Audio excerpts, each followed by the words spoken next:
Llegamos al momento de la mañana de hablar de economía. Para ello ya está en el estudio Jorge Hurtado. Jorge, bienvenido. Buena mañana de miércoles. Vamos a hablar de Europa porque los precios del gas natural aumentaron nuevamente.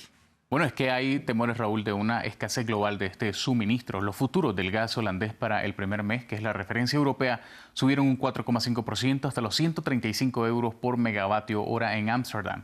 Mientras el contrato del Reino Unido para entrega en agosto cotizaba un 6,4% al alza. Los países europeos buscan cómo llenar el almacenamiento con proveedores alternativos y evitando, por supuesto, comprarle a Rusia.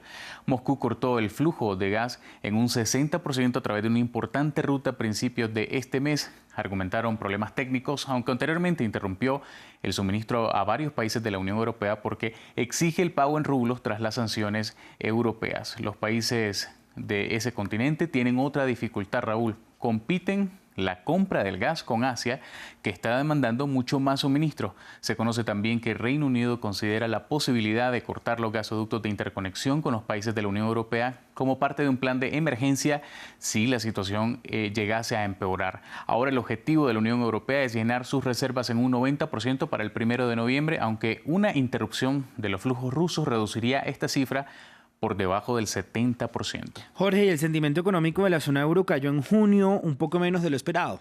Hay desánimo sobre todo en los consumidores y en el sector de minorista. Eso mostró la encuesta mensual de la Comisión Europea. Allí el sentimiento económico en los 19 países que comparten el euro bajó a 104,0 en junio desde los 105,0 de mayo. Aunque no todo es negativo, el sentimiento del sector industrial mejoró a 7,4 puntos desde los 6,5 de mayo y de los servicios, el mayor sector de esa economía, a 14,8 desde los 14,1. El sentimiento disminuyó en las 5 mayores economías de la zona euro, sobre todo en los Países Bajos. Y lo que sí es negativo, Jorge, es lo que vamos a hablar a continuación, porque conseguir el hambre cero en el año 2030 era uno de los principales objetivos de desarrollo sostenible de la ONU y no se va a lograr. Bueno, lo dijo la Organización de las Naciones Unidas para la Alimentación y la Agricultura. El informe Perspectivas Agrícolas 2022-2031, que es elaborado junto con la Organización para la Cooperación y el Desarrollo Económico OCDE, revela que el objetivo de eliminar el hambre al 2030 no se logrará si la productividad agrícola mundial no se incrementa en un 28%. Eso significa 3 veces más de lo que ha crecido en la última década. Para lograrlo, Raúl, el objetivo de las cosechas deberían duplicarse para llegar al 24%, mientras que la producción de carne animal tendría que crecer un 31%.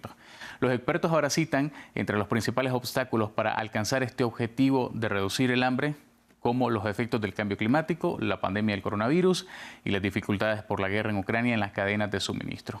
Hay que tomar en cuenta que Ucrania y Rusia son dos de los productores y exportadores de cereales más importantes del mundo, con una producción conjunta del 30% de trigo mundial, del 50% del aceite de girasol y del 15% de los fertilizantes, que también son muy importantes para la producción agrícola. De hecho, la guerra está produciendo el efecto contrario, que es una escasez de alimento en países de Asia y África. Ahora sí, Jorge, nos venimos a nuestro continente. En Argentina, los empresarios rechazan las nuevas medidas del Banco Central que limitan el acceso a divisas para pagar las importaciones. Bueno, Raúl, la protesta vino precisamente de parte de la Cámara Argentina de Comercio y Servicios. Los empresarios advierten de las consecuencias negativas sobre la productividad que tendría esta disposición. Y es que el Banco Central adoptó esta semana medidas que endurecen el acceso a divisas para importadores del sector privado, argumentando una escasez de reservas monetarias y obligando a las empresas a obtener financiación previa para poder importar bienes de consumo, materias primas, bienes intermedios e inclusive bienes de capital.